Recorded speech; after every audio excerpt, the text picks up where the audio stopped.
말씀부터 51절 끝까지 보도록 하겠습니다.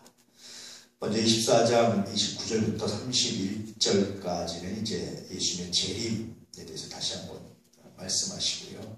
그리고 다시 32절부터는 다시 또 비유를 어떻게 깨달아야 되는지, 징조를 어떻게 깨달아야 되는지에 대해서, 그 징조가 어떻게 나타나는지에 대해서 말씀해 주고 있습니다.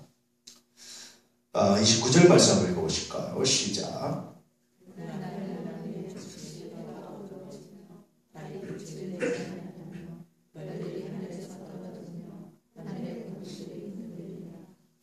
그날 환난 후에 라고 말씀하시죠.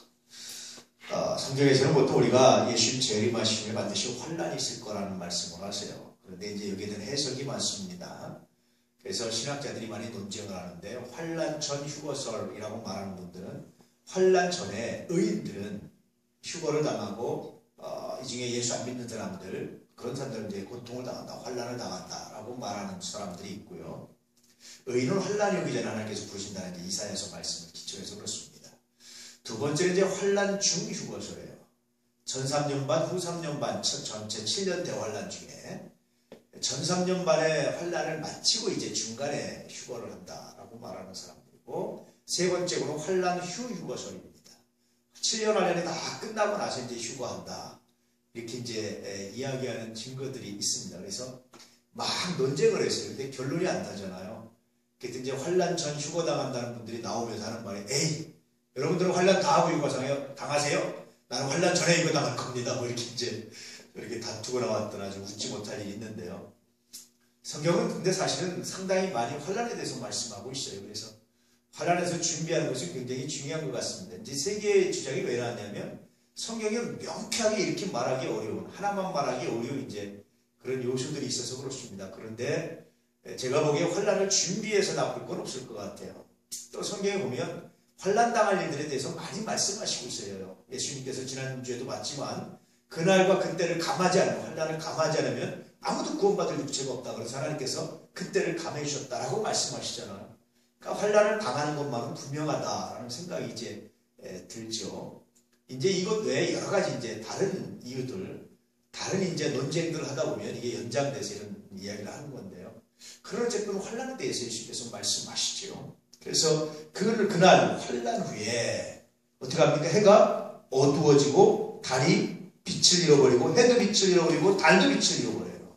낮도 밤도 다 깜깜한 겁니다. 해가 없으니까 당연히, 해가 빛을 잃으니까 당연히 달도 빛을 잃겠죠. 여러분, 달빛은 아시다시피 햇빛을 받아서 반사해서 비치는 거잖아요. 그러니까 당연히 달빛도 이제 빛을 잃겠죠. 뿐만 아니라 별들도 빛을 잃고 별들도 하늘에서 떨어진다. 이런 이야기를 하죠. 이 하늘에서 떨어진다는 걸 어떻게 이해해야 될지 모르겠지만, 계시록에 보면 분명히 굉장히 재밌는 요소, 이 말씀이 꼭 그거다 이렇게 말하기 어렵지만 해성 충돌 같은 것들이 이제 굉장히 많이 나타나죠. 그래서 이 하늘의 해성들이, 별들이 땅에 지구와 충돌해서 큰 문제가 생기고 재앙이 올 거라는 것을 이 당시 사람들 아무도 몰랐을 때예요. 그런데 예수님께서 이렇게 말씀하시고, 요한이 환상을 보고 계시록을 기록하면서 해성 충돌에 대해서 말씀하시고, 오늘날은요 대부분의 과학자나 대부분의 사람들이 뭘 염려하니까 해성 충돌을 염려하고 있어요. 실제로 여러분, 그래서 나온 영화들도 있습니다. 딥 임팩트라는 영화도 있고요. 굉장히 많은 영화들이 있어요. 실제로 이렇게 예언이 되어 있는데, 예언되어 있는 것이 이루어지고 있는 현장을 우리는 보는 겁니다. 과학적으로도 굉장히 많은 사람들이 예측을, 이제 해성 충돌에 대해서 많은 사람들이 예측합니다. 그래서 여러분, 이런 예언이, 성경에 예언이 이루어지고 있다는 사실, 우리에게 뭐가 됩니까? 굉장히 좋은 징조입니다. 그래서 정말 여러분, 예수 믿는데 그 믿음 가운데 왔는데 최선을 다하셔야 돼요. 호스피스 사역을 하는 분이 그런 얘기를 합니다. 참 재밌다라는 거, 참 웃기다. 뭐가 웃기냐고 그랬더니, 예수 잘 믿는 분들도요, 마지막에 인정을 준비하고 할렐루야 빠이빠이 천국에서 만나자고 하는 분이 별로 없다는 거예요. 옛말에 객동밭에 불러도 이승이 좋다고, 이 땅만 생각하고 더 오래 살려고 더 하려고 구했다가 하고 같이 천국을 소망하는 사람 없다는 거예요. 죽음을 두려워만 한다는 거예요. 근데 우리가 여러분, 이제 고난주간이 다음 주간부터 시작되죠. 그렇잖아요. 그리고 그 다음 뭡니까? 부활주의잖아요. 예수 믿는 사람들이 부활을 확신한다는 것은 굉장히 놀라운 사건입니다. 오늘 이제 들소리 신문하는 것을 또 이제 들소리 신문에서 부활에 대해서 좀 칼럼을 써달라고 한번 쓰려고 그러는데요. 굉장히 놀라운 사건이에요. 우리가 부활한다는 것은 뭘 이긴 겁니까? 죽음을 이긴 겁니다. 그래서 성경은 죽는 걸 뭐라고 그러니까 잠자는 거라고 말해요.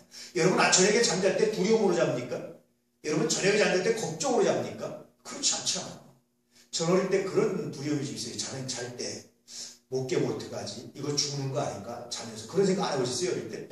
저 그런 생각에 해가지고요. 잠자는 게 싫어서 안 자려고 눈을 푹 뜨고 있는데 아침에 보면 어느새 자고 일어난 거지 이게. 근데 뭐 여러분 지금 여러분 커가지고 이제 어른이 돼서 잠자는 게 두렵지 않잖아요. 그렇죠? 죽음이라는 게 정말 예수 믿는 사람들이 부활을 확신하면 죽음이 안 두려운 거예요. 죽음은 잠자는 것 같은 겁니다. 우리는 하나님 나라를 소망하는 거예요. 그래서 사실은요, 일부러 생명을 경시하고, 일부러 자살하고, 일부러 죽고, 일부러 병도한 것처럼 그럴 필요는 없어요. 그건 잘못된 겁니다. 그런데 그렇게 오래 살려고 매달리질 않아요. 바울이 그랬잖아요. 나는 빨리 주님께 가는 게 좋다. 하나님 나라 가는 게 좋다. 근데 내가 이 땅에 있는 것은, 내가 육체 가운데 가는 것은, 내가 이 땅에 사는 것은 너희들 때문이다. 내가 복음을 좀 더 전하기 위한 것이지, 내가 오래 살고 싶은 욕망이 있는 게 아닙니다. 여러분 정말 부활을 소망하고 하나님 나라를 소망하면 이 소망이 우리에게 가득 차게 되어 있는 겁니다. 할렐루야. 근데 예수 믿는 사람들이요, 예수 믿는다고 하면서도 부활을 믿는다고 하면서도 여전히 죽음에 대한 두려움을 가지고 어떻게 하면 좋으냐고 그러고 그 죽음을 준비하지 못하고 그렇게 아둥바둥하는 걸 보면은요, 부활에 대한 확신은 없는 거예요. 슬프지 않습니까? 여러분 역사 안에서 이루어지는 이 성경의 예언이 이루어지는 현장에서 단순히 그것만 보지 마시고 예수 믿으면 죽어도 부활한다라는 죽어도 산다는 이 말씀을 믿고 살아갈 수 있기를 주의 이름으로 축복합니다. 예수 믿으면 여러분 부활합니다. 인간이 영원히 사는 사람 아무도 없어요. 그렇잖아요. 아무도 없습니다. 우리 언젠가는 죽을 수밖에 없는데 우리 다. 그런데 그것이 끝이 아니라 그건 마치 잠자는 것 같은 것이고 잠자는 것 똑같고 잠자는 것 유사하고 우리에게 중요한 건 뭐냐면 부활이 있다는 사실. 이게 여러분 예언이 이루어지는 현장에서 우리들이 다시 한번 깊이 묵상하고 발견하고 회복해야 되는 정말 중요한 신앙의 내용이고 고백이다라고 말씀합니다. 예수님께서 이 말씀을 하신 이유가 뭐겠습니까? 말씀의 징조에 대해서 말씀하신 이유가 뭔지 아십니까? 두려워하지 말라는 거예요. 염려하지 말라는 거예요. 걱정하지 말라는 거예요. 이것은 예수님께서 예언하신 것이 이루어지는 것이 그 예언이 이루어졌다는 얘기가 뭡니까? 우리가 예수 믿고 구원받는다는 사실입니다. 그날이 가까웠다는 거예요. 그래서 여러분 많은 사람들이 해성 충돌 때문에 걱정하고 많은 사람들이 지구의 종말 때문에 걱정하고 많은 사람들이 우주의 종말 때문에 걱정할 때에 예수 믿는 사람들은 뭡니까? 할렐루야. 주의 예언이 주의 말씀이 이루어지고 있나이다. 이 고백을 할 수 있는 은혜가 있기를 주의 이름으로 축복합니다. 그렇다고 해서 일부러 죽고 병도하고 그건 절대 아닙니다. 그것도 잘못된 거예요. 최선을 다해서 우리가 건강하고 최선을 다해서 우리가 고치고 최선을 다해서 노력하지만 그러나 그 최선을 다할 뿐이고 더 이상은 뭡니까 여러분? 그걸 하나님께 맡기고 살아가는 거예요. 우리의 삶. 이 은혜가 이 은총이 있기를 주님으로 축복합니다. 사는 동안 건강하시되 또 여러분 사는 동안 병나면 열심히 고치시고 치료받으시되 그러나 여러분 정말 우리의 소망을 하나님께 두시고 할렐루야. 이 땅에가 아니라 하나님께 두시고 나아가는 그래서 부활의 확신을 가지고 살아가시는 그런 은혜가 있기를 축복합니다. 이제 그 말씀을 하시려고 계속해서 이 말씀을 하시는 겁니다. 자 30절 말씀 시작.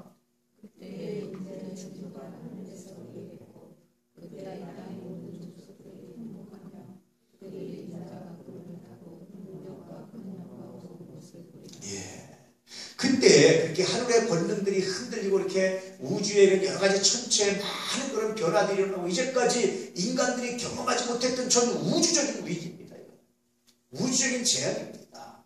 그때 많은 사람들이 두려워하는데 그때 뭐라고 말하냐면 인자의 징조가 하늘에서 보일 것이다. 그때 야 이제 지구가 종말의 끝다 끝났다. 야 정말 끝났다. 이제는 더 이상 갈 데가 없다라고 생각할 그때에 인자의 징조가 보일 것이다. 그때 땅의 모든 족속들이 통곡하며 그들이 인자가 구름을 타고 능력과 큰 영광으로 오는 것을 볼 것이다. 땅의 모든 나라들이 통곡할 것이다. 그러면서 동에서 서로 번개가 번지면서 모든 사람이 다 눈으로 영적이라 눈으로 볼 수 있도록 예수님께서 재림하신 걸 볼 것이다. 지구가 전 지구적인 전 우주적인 그런 재앙 앞에 사람들이 두려웠던 때 이 말씀을 하고 있습니다. 사실은 본문에 기록되어 있지 않았지만 예수님께서 재림하시면 하나님을 믿는 사람들 어떻게 합니까? 예수님 자녀들은 뒤에도 나오지만 죽어다 들림만 듣는 거예요. 굉장히 많은 이제 신학적인 해석이 있어서 몇 가지만 정리해드리면 그렇습니다.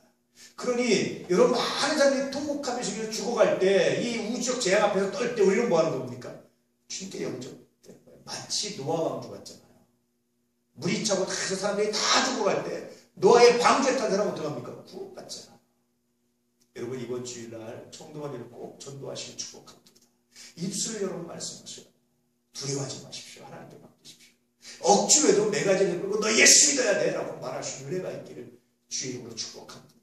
요즘 교회들이 어쩌고저쩌고 말하면 예수 믿는 게 중요하다. 예수 믿는 게 중요하다. 그 사람들 때문에 너의 생명을 포기하지 말아라. 그 사람들 때문에 그 교회 잘못 때문에 너의 영생의 기회를 포기하지 말라고 분명히 선포할 수 있는 은혜가 있기를 축복합니다. 여러분 예수를 믿으십시오. 예수 전해야 됩니다. 단순히 교회 하나 늘리려고 하는 건 정말 아닙니다. 여러분 예수 믿어야 되잖아요. 그래야 구원받아야 되잖아요. 이 은혜가 있기를 주의 이름으로 축복합니다. 제가 전에 한번 그런 말 했지만 여러 가지 어렵고 힘든 상황에서는 전도 안 하는 게 오히려 사람들한테 상처 안 주는 것 같다.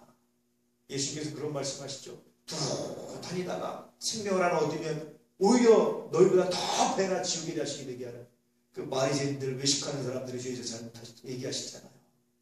전도는요 정말 여러분 자격이 있어야 하는 겁니다.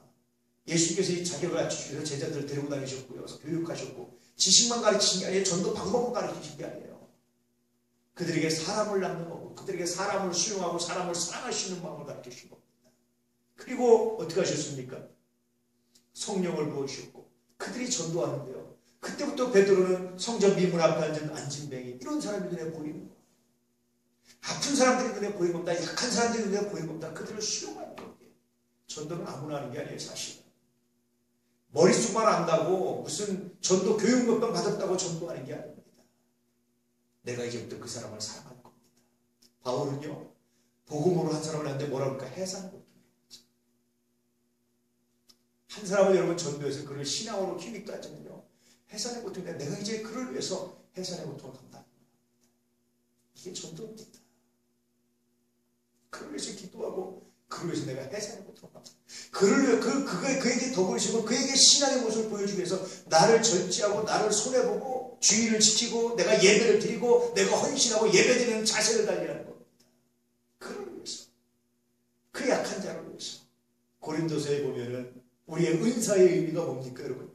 약한 자에게 신앙이 약한 자에게 덕을 씌우는 게 은사의 목적이에요. 하나님 은사 주시는 거죠. 그를 위해서 우리의 신앙이 그를 위해서 우리의 말이 그를 위해서 우리의 행동이 달라야 돼요. 이게 여러분 전도입니다. 제가 간혹 가다가 이제 여러 가지 이렇게 활동도 여러 가지 속상한 일이 있으면요. 제가 마음속으로 되뇌이는 일이 있어요. 저분이 예컨대 나와 똑같은 목사나 뭐 이런 분이 아니고 우리 교인이라면 내 마음이 어떨까? 그러면요 용서가 되고 그러면요 이상하게 마음이 이렇게 넓어져요. 품어져요 이렇게. 연락도 한 번 더 하고 이렇게 품어져요 이렇게. 하나님이 아마 목사에게 주신 마음인 것 같아요. 인간 황하노가 아니라 목사 황하노에게 주신 마음. 정말 하나님의 은혜로. 제 속이 제 인간 황하노가 그런 넓은 마음을 가진 게 아니라 목사 황하노에게 주신 마음인 것 같아요. 여러분 한번 내가 저를 전도해야 되는 내가 저에게 복음 전해야 되는데 라는 생각을 해보십시오. 그러면 화를 내요? 못 내요. 내가 이렇게 보면 인간적으로 하려고 해도 못합니다. 왜 그렇습니까? 전도 복음 전해야 되니까. 그를 내가 인티하는 고통을 가지고 그에게 내가 복음을 전해야 되니까. 이게 여러분 성숙한 그리스도입니다. 근데 제가 보니까 우리 교회도 여러분 전도할 자격이 있어요. 그래서 총동원 전도 기회가 나요. 여러분들 전도할 자격이 있습니다. 저는 이제까지요 몇 번 말씀드렸지만 정말 목사 측은 저처럼 교회 성장에 외적인 양적인 성장에 관심만 갖고 사는 사람이 있으면 나오라고 그러세요. 전 정말 그렇게 안 가졌어요 사실. 뭐 마음은 물론 그랬으면 좋겠다는 마음이 있었지만 그렇게 막 마음이 막 이렇게 사무치고 매일 길진 않았어요. 근데 여러분 정말 여러분 전도할 자격이 있습니다. 이제 전도하십시오. 그리고 그러기 위해서 여러분 해산의 고통을 감내하시는 각오를 하시고 전도하고 복음 전하시는 은혜가 있기를 축복합니다. 저는요 정말 행복한 게 뭔지 아십니까? 요즘에 우리 교인들이 전도할 자격이 있는 눈에 보인다. 그거는 뭐 인격적으로 훌륭하고 뭐 훌륭해서가 아닙니다. 한 영혼을 사랑하고 그를 위해서 내가 십자가를 위해 그를 위해서 내가 해산의 고통을 감수하시는 마음, 그를 내가 받아주시는 마음. 제가 간혹가다 이야기하잖아요. 신앙이 처음에 이게 와서 자라면요 꼭 애들 자라는 거랑 똑같아요. 영유아 때 자기만 알잖아요. 지가 배고프면 울고 지가 아니고 그러잖아요. 조금 지나면 이제 인생 한 3년 살았다고 이제 인생 아는 척 하잖아요. 손도 안 잡고 걸으려고 지가 하려고 그러다 넘어지고 그러잖아요. 쪼잘쪼잘하고 그러잖아요. 7살, 미운 7살, 미운 3살 그런 걸 말한다는 게 뭐냐면 지가 인생을 3년이나 7년 살아보니까 이제 인생은 별거 아니다. 이제 내 맘대로 살 수 있다. 이런 생각하는 겁니다. 사실은. 좀 지나면 사춘기잖아요. 모든 게 다 싫어요. 왜 그렇게 다 꼴보기 싫어? 왜 그렇게 다 단점만 보이고 엄마 아빠는 왜 저렇게 못하고 왜 이거밖에 못하고 왜 이렇게밖에 안 되고 이렇게 생각하는 시대가 사춘기입니다. 목사는 왜 저거밖에 못하고 우리 교회는 이거밖에 못하고 뭐 이런 식이에요. 그러다 이제 그 시기가 지나면 여러분 어떡합니까? 비로소 이제 열정이 살아가고 이제 비로소 이제 뭔가 직분도 맡기 시작하고 이제 돌보기도 하고 자립해가는 거예요. 30대, 40대, 50대, 60대, 70대 가면서 신앙이 성장해가는 과정인데요.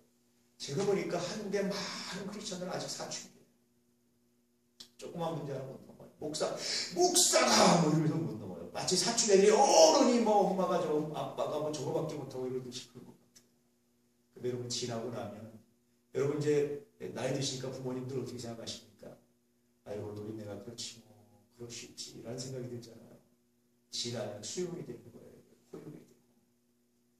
우리 교인들은 제가 참 감사한 것은 저 또한 자격이 있다고 생각합니다. 이제 그 자격을 낭비하지 마시고 마음껏 사용하셔서 복음을 전하시고 여러분 그들을 위해서 나의 생명을 그들을 위해서 나의 영혼을 그들을 위해서 내가 해산하는 수고를 하나님 감당히 원합니다. 기도하면서 이 사명 감당하시고 축복합니다. 그런데 하나님 나라가 풍성해지고요. 여러분의 삶에 면류관이 됩니다. 바울은 본인이 전도한 사람들 자기의 면류관이라고 했습니다. 상급이 되는 겁니다. 이 은혜를 꼭 소유하고 살아가는 우리 안의 가족들이 되기를 축복합니다. 자, 31절 말씀 시작.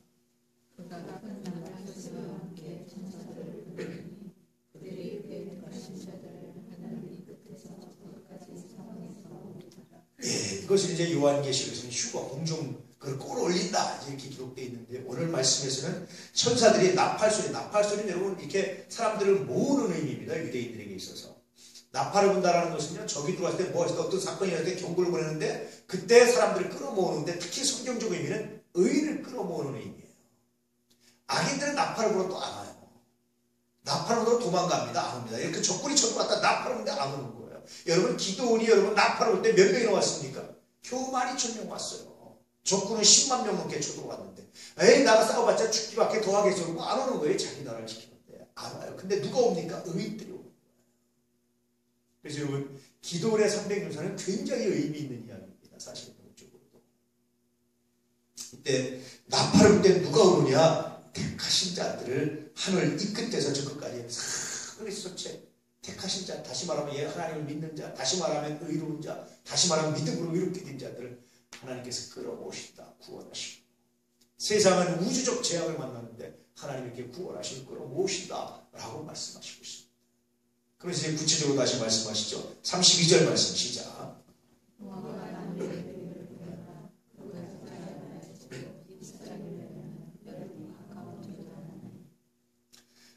이쪽 중동 지역, 특히 이스라엘 지역의 대부분의 나무들은 사철나무예요. 사시사철 푸른. 특별히 이렇게 계절이 많지 않기 때문에. 근데 무화과 나무는, 유일하진 않지만 무화과 나무는요, 겨울에 앙상하게 떨어졌다가 여름에 이렇게 무성해지는 그런 나무입니다. 그러니 계절의 변화를 할 수 있는 게 뭘 가져갈 수 있습니까? 무화과 나무를 몰고 갈 수 있는 거예요. 소나무처럼, 대나무처럼 사시사철 푸른 나무는 계절의 변화를 그 나무 보고 잘 모르잖아요. 우리나라는 워낙 이제 사계절이 나름대로 뚜렷하니까 알지만 근데 무화과나무를 보면 계절의 변화를 할 수 있는 거예요. 그래서 이제 무화과나무 비유를 가지고 말씀하시는 거예요. 그래서 무화과나무의 비유를 배워라. 무화과나무를 보면서 너희가 좀 배워야 될 것이 있다. 하나님께서 이걸 우리에게 배우라고 생각하라고 하신 나무다. 이제 이런 뜻인 겁니다. 무화과나무가 잎사귀를 내면 잎사귀가 무성해지기 시작하면 언제 갖고 왔습니까? 여름이 가까운 줄을 우리가 알듯이. 자, 33절 시작.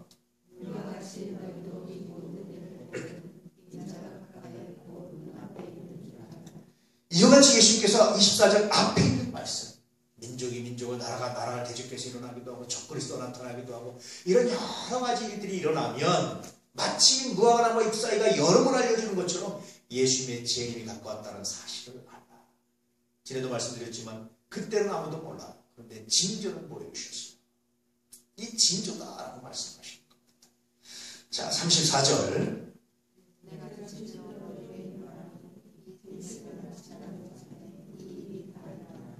사도들이 이것을 오해해서 자기들이 죽기 전에 일이 이루어질 거다. 특히 사도 요한이 죽기 전에 일이 이루어질 것이다. 뭐 이렇게 오해를 했습니다. 그런데 주님이 말씀하신 이 세대는 우리들이 생각하는 것과 좀 달라요. 그래서 예수님 초림, 부활 때부터 재림할 때까지가 한 세대로 보는 겁니다. 영적으로 보면. 근데 이 시대가 언제인지 모르지만 이 시대가 다 하기 전에 분명히 주님께서 재림하신다라고 말씀하시고 있죠. 자, 그 다음 볼까요?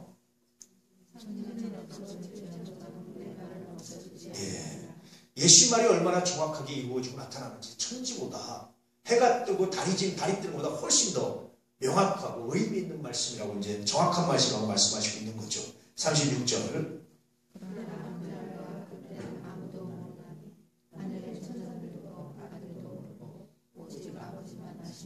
재밌는 말씀이죠. 그런데도 그날은 모른다. 아무도 모른다. 누구만 합니까? 아버지만 하신다. 근데도 불구하고 현재 많은 이단들이요, 이 날에 대해서 이야기하면서 이단이 되는 거예요. 여러분, 우리는 이 날 몰라요. 단지 예수님이 뭘 말씀하십니까? 징조만 말씀하십니다. 징조에서 가까웠다 하는 정도만 아는 것이지 언젠가는 아무도 모르는 거예요, 우리가. 이해되십니까?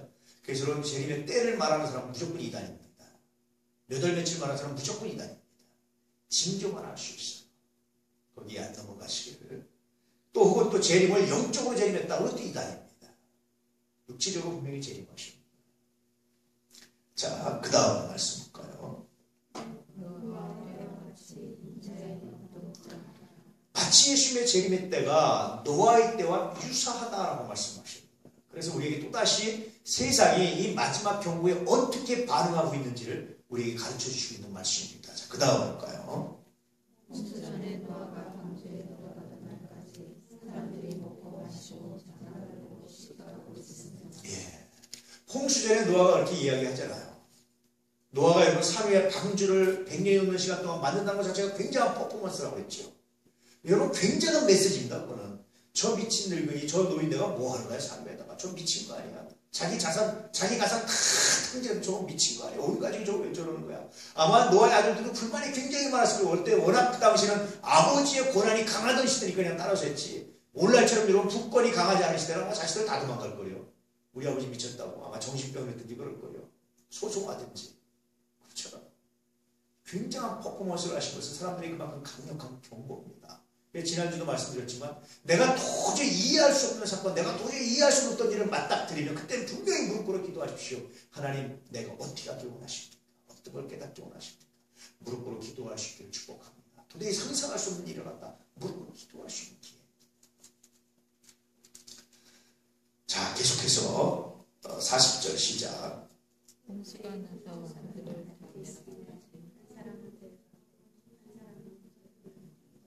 예, 39절은 똑같은 내용이라서요.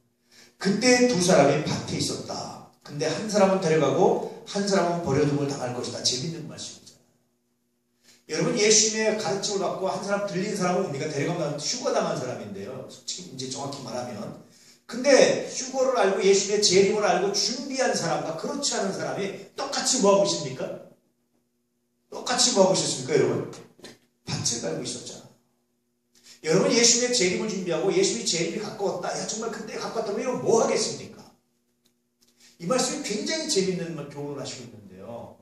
똑같이 이렇게 휴거당한 사람도 자기 일에, 자기 삶에 성실하게 임하고 있는 거예요. 그때까지. 그들이 야, 이제 예수님 재림 가까웠으니까 이제 다 세상 그만둬, 이제 그만둬. 우리 교회 와서 기도하자라고 말하는 것이 아니라 이렇게 예배 시간에, 기도 시간에 와서 기도하지만 나머지는 자기 삶에 충실하는 거예요. 그러면 예수님 재림하셔서 우리가 구원받는 순간 여러분 언제라는 겁니까, 여러분? 이 말씀을 그대로 적용한다면 미안하지만 여러분 삶의 자리에 있을 때입니다. 직장에 있을 때, 걸어갈 때, 물론 예배 드릴 때일 수도 있어요. 근데 대부분의 경우는 삶의 자리입니다. 삶의 자리. 근데 예수님이 재림하신다는 걸 알고 징조가 갖고 왔다는 걸 알면도 불구하고 뭐하고 있습니까? 야, 이제 예수님 곧 재림할 건데 뭐 아니 그거 하서 뭐해? 이제 그만둬. 야, 은행에서 빚을 한 잔뜩 빌려가지고 그냥 마음껏 써버리자. 그렇게 하는 건 여러분 예수님의 재림을 믿는 게 아니에요. 예수님의 오심을 기다리는 게 아닙니다. 그럴수록 더 깨워서 자기 삶에 충실하고 정해진 시간에 가서 예배드리고 기도하고 또 자기 삶에 충실하고. 재밌잖아요. 휴가 당한 사람들이 여전히 뭐하고 싶다는 겁니까? 밭을 가고 싶다는 사실은 재밌지 않습니까? 이 말씀을 하고 있어요. 근데 똑같이 직장에서 일하고 있는 것 같은데 한 사람은 남고. 뭐를 의미합니까? 여러분? 똑같이 그냥 평소 생활을 살아가는데 똑같이 그냥 길을 걸었는데 한 사람은 남고 한 사람은 뭘 얘기하는 겁니까? 준비한 사람의 삶의 모습이 어떤 건지, 예수 믿는 사람들이 세상을 어떻게 살아가야 되는지, 그 믿음이 어떤 역할을 하고 있는지 우리에게 말씀해 주고 있는 거예요. 내일 말씀드리지만 여호와를 경외하는 것은 뭐라고 했습니까? 지혜와 지식의 근본. 근본은 뭐라고 했습니까? 뿌리잖아요. 뿌리. 여러분 뿌리가 드러나면 뭐합니까? 죽습니다. 뿌리는 드러나는 게 아니에요. 우리가 하나님을 믿고 하나님을 사랑하는 건 우리 삶의 뿌리입니다. 이건 이 자체를 드러나는 게 아닙니다. 그럼 여러분 여호와를 경외하는 것의 줄기는 뭐라고 했습니까? 하나님 믿는 것을 듣는 능력이라고 했잖아요. 말씀을 들을 줄 아는 능력. 듣는 능력이라는 것은요, 시대를 보고 분별할 수 있는 능력도 됩니다.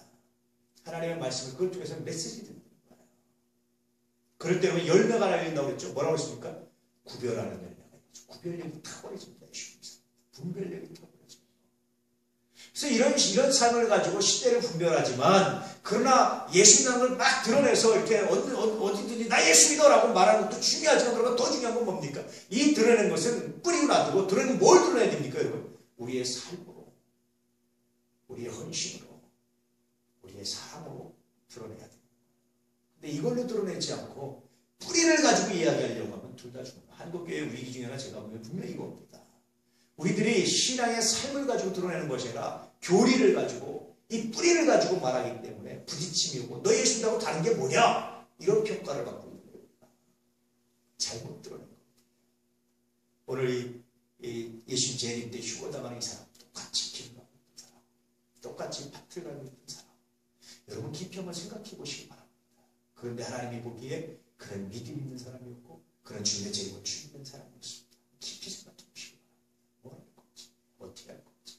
결국 여러분 내 삶의 자리에서 인정받지 못하면요, 만약에 이 사람이 야 나는 예수 재림이니까 너랑 같이 안 가, 너 언제 가? 그러고 만약에 이렇게 했다면 어떻게 됐겠습니까? 내 삶의 자리를 생각해 본다면, 그렇다고 해서 여러분 신앙의 가치나 이걸 회수하는 사람은 또 잘못입니다. 신앙의 가치를 지키지만 그러나 그렇기 때문에 내 삶의 자리에서 내가 어떻게 예수 믿는 사람으로서 살아야 되는지를 고민하지 않는다면 심각할 수 있다는 사실을 기억해 보시기 축복합니다. 여러분 이 재림, 이 휴거 사건에 나와 있는 굉장히 중요한 메시지입니다. 자, 41절 시작.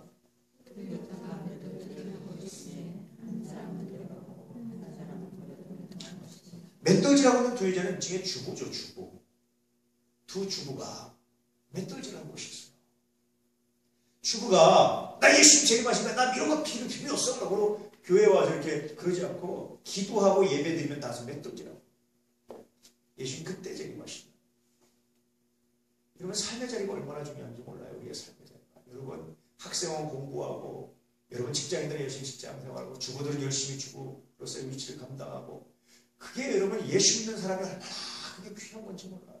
내가 예배드리고 내가 기도하는 시간 외에는 그렇게 살아내는 것이 예수 믿는 겁니다. 대부분의 이단들은 예수님 재림하니까 다 팽개치고 교회 와서 기도만 하라고 그러잖아요. 여러분 그거 잘못됐어요. 오늘 말씀 보니까 너 예수 믿으면 너의 삶의 자리 가서 너 살아내라고 말하는 거야. 지금 당장 예수님이 오셔도 너 기도해서 삶의 자리 살아내고 함께 가는 사람들에게 복음을 전하고 살아내라는 겁니다. 그것은. 할렐루야. 또 하나는 뭡니까 여러분? 이 사람들이 전도에 실패하는 거예요. 예수님께서 마지막 때에 너희가 믿는 자를 보냈느냐? 실패하고. 이제 뒤에 왜 실패하는지 이유가 이제 나와 있는데요. 계속해서 보도록 하시죠. 자, 42절 말씀.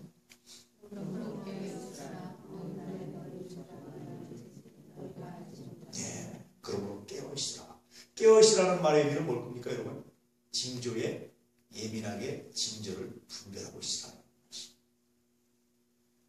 두 번째 의미는 예수님의 오심을 준비하고 있어요. 지혜로운 다섯절 기름을 준비하고 있어. 맞이할 준비를 하고 있어. 자, 43절 말씀.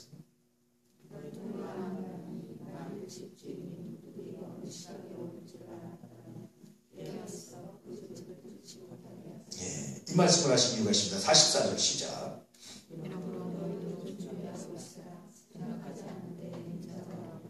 예, 사람이요, 여러분 죽을 날이 언제인 줄 알면 어떡합니까?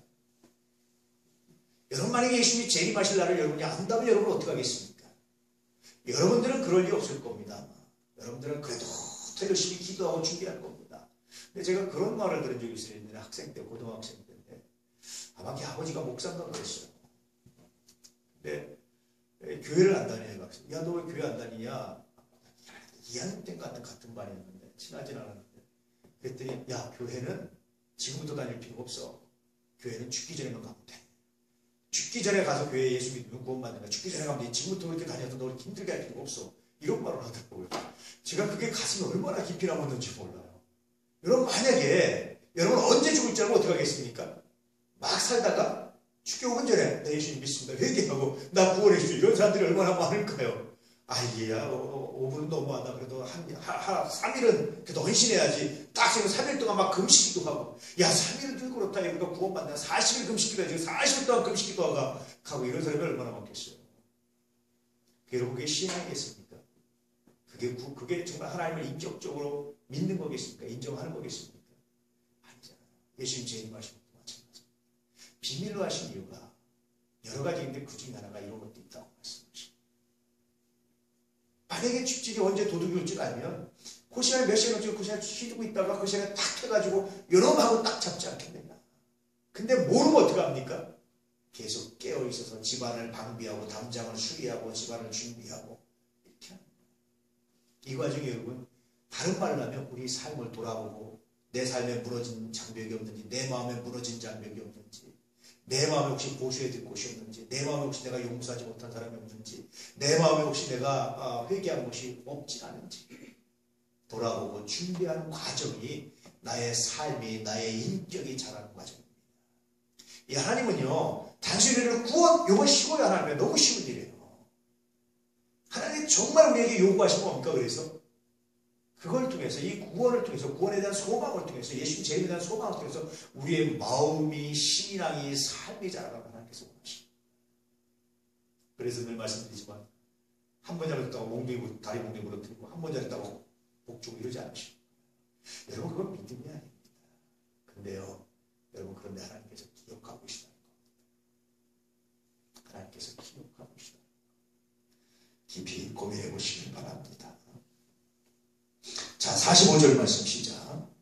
충성되고 지혜는 종이 되어 주인에게 부르짖는 자를 때려받아는 자를 쫓아가는. 그래서 마지막 때 정말 원하는 사람이 누구냐? 추수할 것은 많되 일할 일꾼이 적다. 일꾼을 보내주십시오. 주인에게 청연하라고 주님께서 말씀하셨죠. 정말 마지막 때에 있는 필요한 일꾼은 충성되고 지혜로운 종이다. 하나님께 충성되고 지혜로운 종. 나의 삶의 영역에서도 내 생활의 영역에서도 이웃집과도 내 삶의 내 직장 동료와도 평화를 누릴 줄 아는 사람, 신앙을 가지고 믿음을 가지고 만들어내는 사람, 이런 사람이 되어서 주인에게 그 집 사람들을 만나 때를 따라 양식을 나눠줄 자가 누구냐? 하나님께서 이런 사람을 찾고 있다. 자, 46절 시작.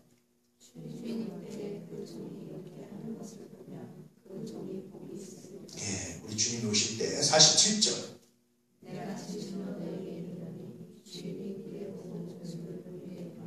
예, 이런 사람에게 주님께서 모든 소유를 맡길 것이다. 마지막 때 이런 사람에게 주님께서 맡길 것이다. 이렇게 말씀하시죠. 저는 이런 의미에서요 주인의 소유를 우리 교인들이 맡기를 정말 축복합니다. 하나님이 가난한 자를 돕고 싶은데 엉뚱한 사람한테 줬더니 움켜쥐기만 하고 돕지 않아요. 우리 교인들한테 줘서 우리 교인들이 이걸 받아서 가난한 자를 돕으시는 거예요. 하나님이 보고 주셨더니 움켜쥐고 11주도 안 해요. 그걸 들여서 교회를 아름답게 할 수 있는 것은 그런 맡은 사람, 이런 사람들도 주께 축복합니다. 여러분, 우리의 생미, 우리의 삶이 하나님께 있다는 사실을 기억하면요. 그래서 우리는 염려 대신에 기도할 수 있는 특권을 받았다. 이제 이렇게 기도하면서 믿음 가운데 사명 감당하시길 정말 축복합니다. 하나님 맡기시는 사람이에요. 자, 48절. 만약 그가 자기 마음의 생각을 주인이 더디오리라 하여 49절. 동료들을 때리며 술취는 물과 더불어 먹고 마시게 되면 50절. 생각하지 않은 날 알지 못하는 시각에 그 손에 쥐리기로 51절. 어미 때리고 외식하는 자가 많은 벌을 전하리니 거기서 슬피 울며 이를 가느라. 계속해서 노아의 홍수 이후부터요, 사람들의 상태에 대해서 말씀하시는데 재밌는 건 뭡니까? 하나님이 이렇게 징조를 예언하시고 예수님께서 성경에 기록해 놓고 이렇게 많은 징조를 보여주는데도 불구하고 사람들이 무감각하다. 예수 안 믿는 사람들이 무감각한 건 괜찮아요. 사실은 이해돼요. 근데 예수 믿는다면서도 무감각한 거는 이건 정말 슬픈 일입니다. 그렇잖아요. 그래서 노아 때처럼 마지막까지 무감각하게 살는 거예요. 그게 뭐 세상이 또 먼저 치고 되겠지, 뭐가 되겠지, 과학이 발달하니까 되겠지, 뭐 그게 뭐가 되겠어, 이런 생각을. 요즘 같은 과학이 발달한 시대에 무슨 뭐 성경이 뭐라고 뭐 이렇게 생각하는 사람들, 예수 믿는 사람들도 그런 사람들이 있어요. 그냥 신앙을 폼으로만 생각하고 그냥 주일 정도 교화하는 것도 그냥 잘한다고 생각하고 이걸 이렇게 생각하는 사람들이 있어요. 11조는 구약 시대 만든 거야, 뭐 이렇게 말하는 사람들이 있어요. 알고 보니까 하나님 사랑하지 않는 고백인 것 같아요. 하나님을 사랑하면요, 또 드리고 싶잖아요. 또 하고 싶잖아요. 사랑하지 않으면 이유가 많아요. 사랑하면 이유가 없어요. 왜냐하면 사랑하니까. 사랑하지 않으면 이유가 많아요. 안 해야 될 이유가 많아요. 사랑하면요, 이유가 없어요. 왜냐하면 사랑하니까. 아마 하나님 사랑하지 않는 것에 대한 이유가 많겠다라는 생각을 들 때가 많아요. 그럼에도 불구하고 우리들은요, 이 마지막 때에 무감각한 사람들이 아니라 똑같이 길을 가고 똑같이 밭을 갈고 똑같이 맷돌을 돌리고 똑같이 살아가는데 주님 기억하시는 사람, 이 마지막 때의 징조를 준비하고 깨어있는 사람, 주님의 오심을 준비하고 깨어있는 사람, 할렐루야. 이걸 깨어있는 우리에게 있기를, 징조에 예민한 사람 되시길 주의 축복합니다. 목사의 할 일 중에 하나는 뭔지 아십니까? 우주 안에 일어나는 성서의 예언들이 이루어질 때마다 제가 이야기해드립니다. 이게 목사가 할 일입니다. 여러분들이 할 일은 뭔지 아십니까? 그것을 듣고 반응하고 깨어있도록 기도하는 것이 여러분들이 할 일입니다. 제가 이 얘기를 이걸 안 하면 이건 제 직무로서 못합니다. 제가 이렇게 얘기해도 불구하고 여러분들이 회개하지 않고 반응하지 않은 건 여러분들이 잘못입니다. 우리 예안의 가족들은 철저하게 반응하고 기도하고 무릎 꿇는 내가 이렇게 바랍니다. 여러분, 최근에 점점점 예배를 폐해요. 정말 수요일에 없는 교회도 많아요. 주일날 한번 쌈박하게 드리자고 이런 분들 많습니다. 수요예배가 성서적이냐, 그게 우리나라 전통 아니냐, 금요기도에도 무슨 성서적이냐, 우리나라 전통 아니냐, 그겁니다. 여러분, 성경에 보면요, 사도행전에 보면요, 전부들이 열절 가지고 믿음 생활할 때요, 매일 모였어요. 날마다 모여서 떡을 떼며 순전한 마음으로 찬양하고 전도하고 기도하고 그랬잖아요. 매일 모였습니다. 여러분. 성서적 전통은요, 매일 모여야 되는 거예요. 초대교회 전통으로. 우리가 초대교회로 돌아가자면 초대교회는 매일 모이는 거예요. 주일날 한 번이 아닙니다. 주일날만 주일이 아니라 날마다가 주일이었던 거예요. 그때. 여러분, 그런 데 현혹되지 않기를 정말 축복합니다. 무슨 명절이라고 예배한다고 이런 데 현혹되지 않기를 축복합니다. 뭐 했다고 안 하고 이런 데 현혹되지 않기를 축복합니다. 핑계예요. 그럼에도 불구하고 내가 주를 찬양합니다. 내가 예배드립니다. 그냥 단순히 어떤 날을 지키고 수요일, 금요일을 지키려고 하는 것이 아니라 내가 날마다 하나님께 예배하고 내가 하나님을 찬양합니다 라는 이 믿음 가지고 하는 거야. 그 날 하나, 이게 중요한 게 아니라 내가 하나님을 날마다 찬양, 하나님께 날마다 나온다는 사실이 중요한 겁니다. 할렐루야. 이게 귀한 거예요. 이 시대를 본받지 않기를. 그래서 자꾸 예배가 줄어드는 거 보면서 여러 가지 예배가, 수예배가 왜 안 되는지, 금요일들 왜 안 해도 되는지를 자꾸 핑계한 걸 보면서 주님이 예언하신, 주님 말씀하신 징조들이 다가오고 있습니다. 그런데 여러분들이 할렐루야 축복합니다. 그리고 여러분, 예수 믿는 사람들은요, 예배만 드려도 살아요. 예배 듣고 그 예배에 함께하고 그 예배의 마음을 가지고 삶을 살아가도 삽니다. 다른 거 안 해도요. 제조련 사실 안 해도 다른 거 안 해도요. 내가 예배만 제대로 드리고 그 예배의 말씀에 들려진 말씀에 내가 아멘하고 그 말씀을 내 삶에 녹아내리고 기도만 하고 이러고 노력만 해도요. 놀라운 변화가 일어납니다. 예배만 성공해도 제가 보기에는 삶에 성공합니다. 예배만 성공해도요. 여러분 탁월한 신앙으로 성장할 수 있습니다. 예배만 성공해도요. 구원받은 자의 거룩한 삶을 살아갈 수 있습니다. 다른 거 안 해도 됩니다. 왜 안 하는 줄 아십니까? 예배가 성공하지 않으니까. 돌아가신 목하는 목사님 말씀에 제가 참 인정하기 싫은 말씀이 하나 있어요. 예배만 가지고 안 된다는 거예요. 설교만 가지고 안 된다는 거예요. 제자훈련을 해야 된다는 거예요. 미안한 얘기인데 그 제자훈련에 성공했으면 사랑의 교회 지금 저렇게 혼란한 게 없습니다. 볼 수가 없어요. 다 네가 잘했는데 이렇게 안 합니다. 모든 교회들이 난 통해 작곡하고 한 마음이 돼서 회개하고 새로운 노력. 이게 제자훈련. 정말 죄송한 얘기지만 감히 죄송한 얘기지만 실패하신 겁니다. 제가 사도행전 2장을 다시 보면서 묵상한 것은 초대교회 교회들은요 4가지가 있었더라. 첫 번째는 사도들의 가르침이 있었어요. 두 번째는 교제가 있어요. 교제라는 게 단순히 만든 얼굴 보고 인사하는 게 아니라 서로 삶을 나누는 거예요. 그들의 삶에서 내가 무엇을 도와줄까? 너희 아픔이 거니 그럼 내가 뭘 도와줄까? 라는 나눔입니다. 세 번째가 성찬이 떡을 내고 성찬이 있었어요. 네 번째가 기도가 있었어요. 그런데 한국교회가 제자훈련으로 하는데 뭐가 없습니까? 성찬이 없죠. 성찬이라는 것은 우리가 단순히 성찬 예식을 말하는 게 아니에요. 예수님의 살과 피를 먹는다는 것은 누구처럼 살아내겠다는 겁니까? 예수처럼 살겠다는 결단인 겁니다. 예수를 다시 묵상하고 예수처럼 살고 싶으면 내가 예수를 따라가고 싶습니다. 라는 묵상이 여러분 성찬입니다. 이 결단이 성찬인 겁니다. 단순히 성찬 예식을 말하는 게 아니에요. 물론 성찬 예식도 해야 됩니다. 하는데 성찬 예식만 해서 여러분 미안하지만 성찬한 게 아니에요. 할례만 받았다고 할례를 한 게 아니라 마음의 할례를 받으라고 그러잖아요. 성경에. 이 성찬이 빠졌어요. 성찬을 영적인 의미로 바꿔버렸어요. 개신교가. 대부분의 제가 신문도 걸어놨지만 붙여놨지만 다른 교단들이 이제 성찬하자고 그러잖아요. 단순히 성찬을 예식을 하려고 하면 안 됩니다. 성찬의 의미를 예식과 함께 형식과 함께 그 의미를 그 내용을 우리가 묵상하고 받아들여야 그것을 해보게 됩니다. 그래서 제가 심각하게 고민하는 것은 한국교회가 사도들의 가르침도 있고 교제도 나름대로 하고 기도도 하는데 성찬이 빠졌다. 우리 그리스도의 교회는 성찬은 있는데 이 성찬의 의미를 잃어버리지 않았을까? 우리들은 그렇게 생각합니다. 성찬은요 나 주님처럼 십자가 질래요. 나 주님처럼 십자가 지기로 합니다. 이 결단이 있어야 성찬을 합니다. 주님이 나를 위해서 살과 피를 주신 것처럼 나도 이제 세상, 나도 이제 내가 사랑하는 내가 전도하는 사람, 나도 이제 그를 위해서 내 살과 피를 내놓겠습니다. 이게 성찬을 하는 것의 의미입니다. 근데 이게 빠졌습니다. 정말 초대교회가 중요하게 하기 때문에 4가지 요소가 빠졌습니다. 예배에서.